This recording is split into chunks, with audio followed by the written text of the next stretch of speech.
we have broken the logjam of the past few years. You would recall that during the Prime Minister's visit to the US in September 2014, the two leaders reaffirmed their commitment to implement fully the US-India Civil Nuclear Cooperation Agreement and established a contact group on advancing the implementation of civil nuclear energy cooperation in order to realize early their shared goal of delivering electricity from US-built nuclear power plants in India. Based on 3 rounds of discussions in the contact group, we have reached an understanding on 2 outstanding issues, namely civil nuclear liability and the administrative arrangements for implementing our 123 agreement. Let me underline, we have reached an understanding. The deal is done. हमें ये मालूम है कि पिछले 5-6 वर्षों में जो गतिरोध रहे, जो समस्याएं रहीं, जो समाधान की खोज रही, उन सब के परिप्रेक्ष्य में आज जो भी निर्णय हुआ है वो क्या है, ये देश के साथ खुलकर ये बात देश के साथ शेयर करनी चाहिए। विपक्षी दल, विशेषतः वो लोग जिन लोगों ने इस गाथा का आरंभ किया था, माननीय मनमोहन सिंह जी, हमारी अध्यक्षा माननीय सोनिया जी, इन सब के साथ चर्चा होनी चाहिए, इनको बताना चाहिए। जहाँ तक न्यूक्लियर डील का सवाल है, उसके अंदर सबसे बड़ी बात जो पार्लियामेंट के अंदर बड़ी बहस के बाद उस मनमोहन सिंह साहब की सरकार को मनवाया था कि वो एक क्लॉज जोड़े जिसके अंदर सप्लायर का भी लायबिलिटी होगा अगर दुर्भाग्यपूर्ण कोई एक्सीडेंट होता है। अब उसको हटाने की पूरी कोशिश है अमेरिका की। आज घोषणा तो कर दी है कि उसके अंदर कोई एग्रीमेंट हुई है, लेकिन क्या है वो जब तक वो देखेंगे नहीं तो पता नहीं चलेगा कि क्या पार्लियामेंट ने जो कानून पास किया, क्या उस कानून के विपरीत कुछ एग्रीमेंट है। अमेरिकेचे अध्यक्ष बराक ओबामा आणि पंतप्रधान नरेंद्र मोदी यांनी द्विपक्षीय चर्चेनंतर संयुक्त पत्रकार परिषद घेतली। भारत आणि अमेरिका हे दोन्ही नैसर्गिक मित्र असल्याच्या धोरणाचा यावेळेला पुनरुच्चार करण्यात आला। भारत आणि अमेरिकेची मैत्री विश्वशांतीसाठी आवश्यक असल्याचा उल्लेख यावेळेला करण्यात आला, पण बहुप्रतीक्षित अणुकराराच्या अंमलबजावणीतले अडथळे दूर करण्यासंदर्भात कोणतीही घोषणा झाली नाही। याबाबतली चर्चा सकारात्मकपणे सुरू असल्याचं यावेळेला दोन्ही नेत्यांनी सांगितलं। ओबामा यांनी आपल्या निवेदनादरम्यान हिंदीचाही प्रयोग केला। Terrorism remains a principal global threat. It is taking on a new character even as existing challenges persist. We agreed that we need a comprehensive global strategy and approach to combat with it. There should be no distinction between terrorist groups. Every country must fulfill its commitment to eliminate terrorist safe havens and bring terrorists to justice. President Obama and I agreed to pursue this goal with sense of priority. President and I had an excellent discussion on global and regional issues. In particularly, we renewed our commitment to deepen our cooperation to advance peace, stability, prosperity in Asia, Pacific and Indian Ocean region, which is critical for the future of our two countries and the destiny of this world. We will also work closely to help Afghanistan through its transition. Our relationship stands at a new level today. I thanked the Prime Minister for India's strong counterterrorism cooperation and reiterated even as America's combat mission is over in Afghanistan, we're going to continue to be strong and reliable partners for the Afghan people who have benefited from India's generous assistance over many years. I thanked the Prime Minister for his continued support for ongoing efforts to prevent Iran from acquiring a nuclear weapon and to arrive at a just diplomatic solution. दोन्ही देशांच्या जागतिक दरम्यान Obama यांनी आपल्या निवेदनादरम्यान हिंदीचाही प्रयोग केला। Namaste. Thank you, Prime Minister Modi, for those very generous words. I want to express my profound gratitude to not only you, but the people of India for the incredible hospitality that has been shown to me and Michelle. We are thrilled to be back in India. Mera pyar, bara namaskar. Mr. Prime Minister, thank you for the invitation to join the people of India on Republic Day. I am honored to be the first American president to attend this celebration, as well as the first president to visit India twice. And this reflects my commitment since the beginning of my presidency to deepen our ties with India. I'm pleased to be joined by members of my administration, as well as members of Congress and business leaders from the United States, all who believe that a strong relationship with India is critical for America's success in the 21st century. He's right, though, we can't tell you everything that we talked about. Although I will share one thing, and that is we compared how much sleep each of us is getting. And it turns out that Modi is getting even less sleep than me. But, of course, that's because he's still new. After you've been doing this for about 6 years, maybe he'll be able to get an extra hour. All right? Thank you very much, everybody. Thank you. Thank you. Thank you.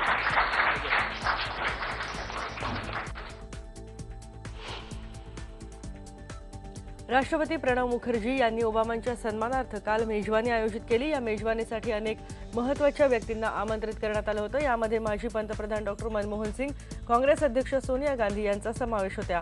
Nobel पारितोषिक विजेते कैलाश सत्यार्थी, अभिनेता अमिताभ बच्चन आणि Aamir Khan, Priyanka Chopra, cricketer Sachin Tendulkar हेही मेजवानीसाठी उपस्थित होते।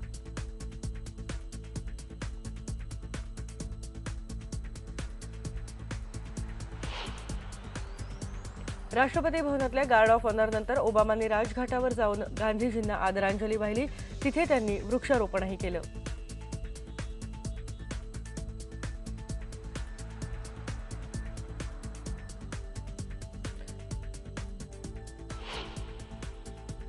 दरम्यान Barack Obama यांच्या भारत दौऱ्याला विरोध दर्शवण्यासाठी माओवाद्यांनी आज भारत बंदचं आवाहन केले। या पार्श्वभूमीवर गडचिरोलीसह संपूर्ण बस्तर आणि नक्षल प्रभावित भागात अतिदक्षतेचा इशारा देण्यात आलाय। या भागांमध्ये माओवादी हिंसक कारवाया करण्याची शक्यता आहे। हा बंद यशस्वी करण्यासाठी माओवाद्यांनी गडचिरोली तसंच छत्तीसगडमधल्या बस्तरमध्ये हिंसा घडवून दहशत निर्माण करण्याचा प्रयत्न केलाय। बस्तरमध्ये तर माओवाद्यांनी नागरिकांच्या बैठकाही घेतल्यात। गडचिरोली पोलिसांनी सीमावर्ती भागामध्ये सुरक्षा बंदोबस्तात वाढ केली आहे। तसंच काल पोलीस आणि माओवाद्यांमध्ये चकमकही झाली आहे। एकूणच संपूर्ण गडचिरोली जिल्ह्यासह सीमा भागात सतर्कतेचा इशारा देण्यात आलाय। याच्या पार्श्वभूमीवर जिल्हाभर अग्रेसिव्हली आम्ही नक्षल अभियान राबवित आहोत आणि कोणताही अनुचित प्रकार घडणार नाही याची दक्षता घेत आहोत आणि गडचिरोली पोलीस दल कोणत्याही आव्हानाला समर्थपणे उत्तर देईल याचा विश्वास आहे। अणुकराराच्या अंमलबजावणीतले अडथळे दूर झाल्याचं परराष्ट्र मंत्रालयानं जाहीर केलं असलं तरी जैतापूरमध्ये अणु प्रकल्पाला स्थानिकांचा विरोध कायम आहे। या प्रकल्पाच्या विरोधात साखरी नाटेमधल्या मच्छीमारांनी पुन्हा एकदा शेकडोंच्या संख्येनं मोर्चा काढत आपला विरोध नोंदवला। भारत भेटीवर आलेल्या बराक ओबामांनी अणुकराराला अंतिम स्वरूप देऊ नये अशी मागणी यावेळेला मच्छीमारांनी केली। विशेष म्हणजे जरी केंद्रातलं मोदी सरकार हा प्रकल्प मार्गी लावण्याच्या हालचाली करत असलं तरीही कोणत्याही परिस्थितीत हा प्रकल्प इथे होऊ देणार नसल्याचा पुनरुच्चार मच्छीमारांच्या या मोर्चात सहभागी झालेले शिवसेनेचे आमदार राजन साळवी यांनी केलाय।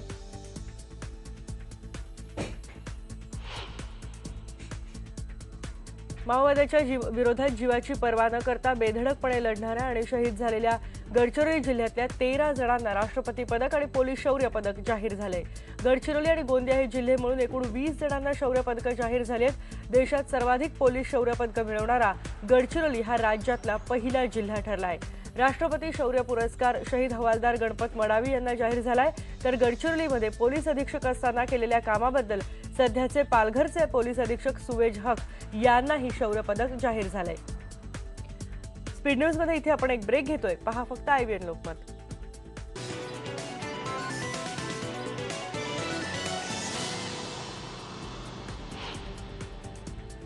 काल संध्याकाळी पद्म पुरस्कारांची घोषणा झाली आणि यावेळेला लालकृष्ण अडवाणी, अमिताभ बच्चन, दिलीप कुमार, प्रकाश सिंग बादल यांना पद्मविभूषण पुरस्कार जाहीर झालेत.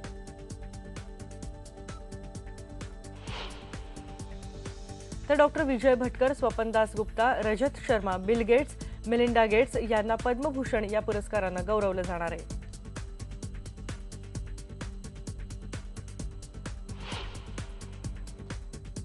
चित्रपट दिग्दर्शक संजय लीला भन्साळी, संगीतकार रवींद्र जैन, शेखर सेन, गीतकार प्रसून जोशी, गुजरातमधून तारक मेहता यांना पद्मश्री पुरस्कार जाहीर झालाय.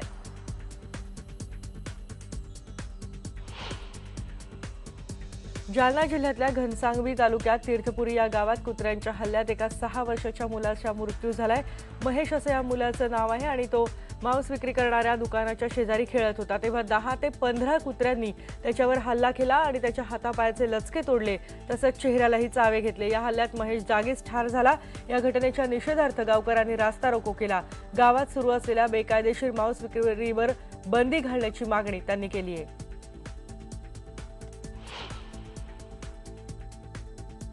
कोल्हापूरमधल्या वादग्रस्त टोलबाबत आता मंत्रालयामध्ये पुन्हा येत्या बुधवारी एकदा बैठक होणार आहे. ही माहिती सार्वजनिक बांधकाम मंत्री चंद्रकांत पाटील यांनी दिली आहे. काल कोल्हापूरमध्ये चंद्रकांत पाटील आणि टोल विरोधी कृती समितीची एक संयुक्त बैठक पार पडली. या बैठकीच्या वेळेला राज्य सरकार कोल्हापूरच्या टोलबाबत सकारात्मक असल्याचं सांगत 30 तारखेचं भीक मागो आंदोलन स्थगित करण्याची विनंती केली होती. त्यानुसार टोल विरोधी कृती समितीनं आपलं आंदोलन मागे घेतलंय. अहमदनगरच्या विसापूर सबजेलमध्ये 5 कैदी मोबाईलवर संभाषण करताना आढळून आलेत आणि या प्रकरणी बेलवंडी पोलीस ठाण्यामध्ये गुन्हा दाखल करण्यात आलाय. शनिवारी दुपारी राजेंद्र तिवारी, महादेव आरणे, मनोहर शेडकर, चंद्रकांत जाधव आणि श्रीकांत भसरंगी हे मोबाईलवर बोलताना आढळून आले. हा मोबाईल जेलमध्ये जन्मठेपेची शिक्षा भोगणाऱ्या एका कैद्याचा असल्याचं समजतंय आणि त्यानंच हा मोबाईल जेलमध्ये आणल्याचंही समजतंय. विशेष म्हणजे या जेलच्या अधीक्षकांना नुकताच उत्कृष्ट कामगिरीबद्दल राष्ट्रपती पुरस्कारही प्रदान करण्यात आलाय. स्पीड न्यूजमध्ये इथे आपण पुन्हा एक ब्रेक घेतोय. पहा फक्त IBN लोकमत.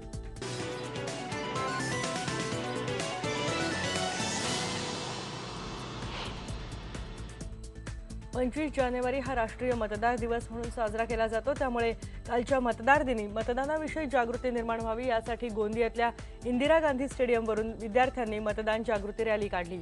या मतदान जागृती रॅलीला गोंदियाचे सहाय्यक जिल्हा निवडणूक अधिकारी नरेंद्र लोणकर यांनी हिरवा झेंडा दाखवला. गोंदिया शहरातल्या इंदिरा गांधी स्टेडियम इथून सुरू होऊन नेहरू चौक, जयस्तंभ चौक मार्गे इंदिरा गांधी स्टेडियम इथे ही रॅली पोहोचली आणि स्टेडियमवर या रॅलीचा समारोप करण्यात आला.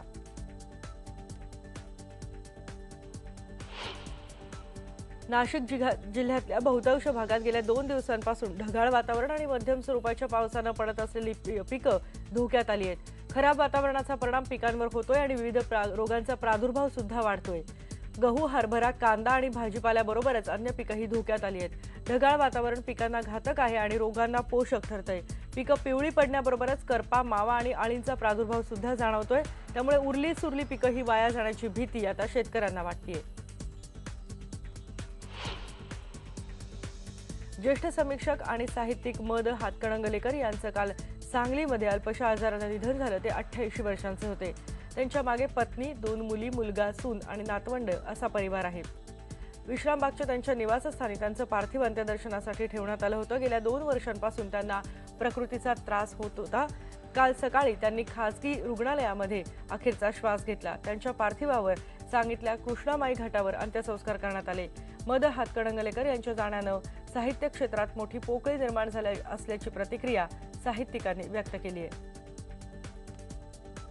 प्राध्यापक म.द. हातकणंगलेकर यांच्या निधनाने मराठी साहित्य आणि मराठी समीक्षा यामधील एक महत्त्वाचा दुवा निखळलेला आहे असे वाटते.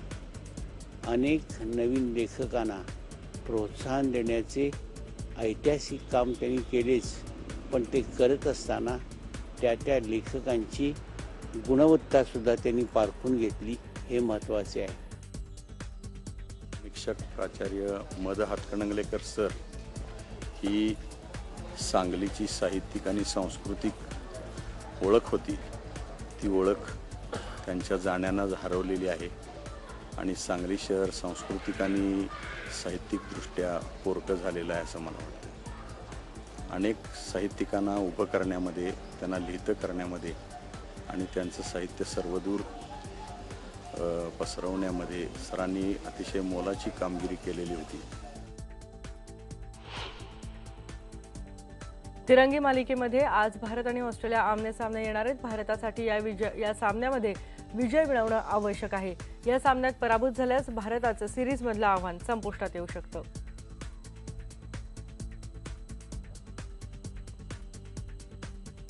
आणि याबरोबरच आजच्या स्पीड न्यूजमध्ये आपण इथेच थांबतोय. पहा फक्त IBN लोकमत.